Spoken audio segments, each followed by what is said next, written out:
World News in 5. Right now.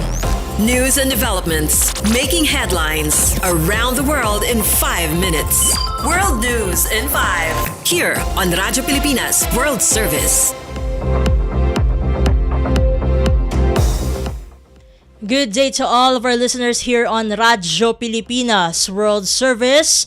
This is World News in 5 and I'm your host, Steph Vicente. Israel has received the remains of Lieutenant Hadar Golden, a soldier who was killed in an ambush by Hamas in 2014 and has been kept in Gaza since then.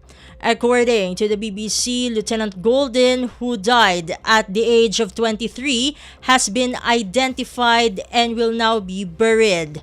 He left behind his parents, sister, 2 brothers, and fiancé. On Sunday, Hamas's armed wing agreed to hand over Lieutenant Golden's body as part of a ceasefire agreement.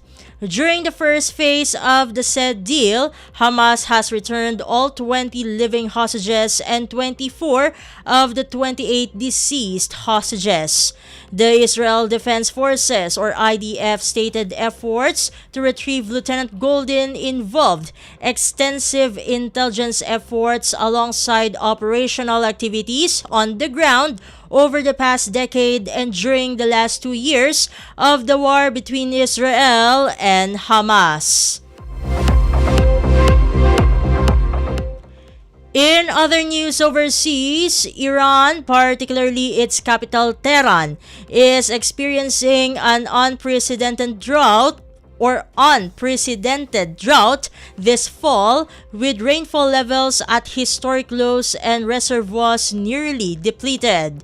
The BBC reported authorities are now urging residents to conserve water as the situation worsens.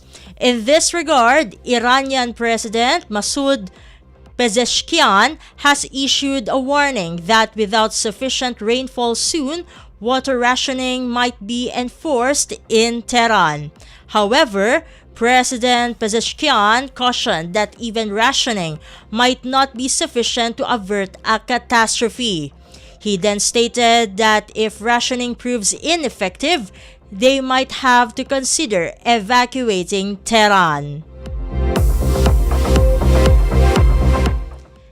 And finally, Japanese Prime Minister Sanae Takaichi intends to amend the law governing public servant salaries to reduce the pay of cabinet members, herself included, during the current extraordinary diet session.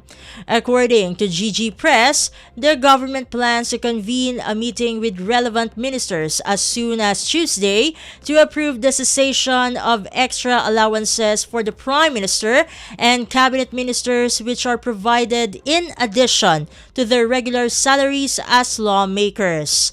Takaichi seems determined to show her dedication to reform by fulfilling her long-standing proposal to reduce the salaries of cabinet ministers. It is noted that Nippon Ishin no Kai, or Japan Innovation Party, the new coalition ally of her Liberal Democratic Party, is also advocating for changes to diminish lawmakers' privileges. And that concludes today's edition of World News in 5. For Radyo Pilipinas World Service, this has been Steph Vicente. Good day and stay safe, everyone. World News in 5. Right now. News and developments making headlines around the world in 5 minutes. World News in 5. Here on Radyo Pilipinas World Service.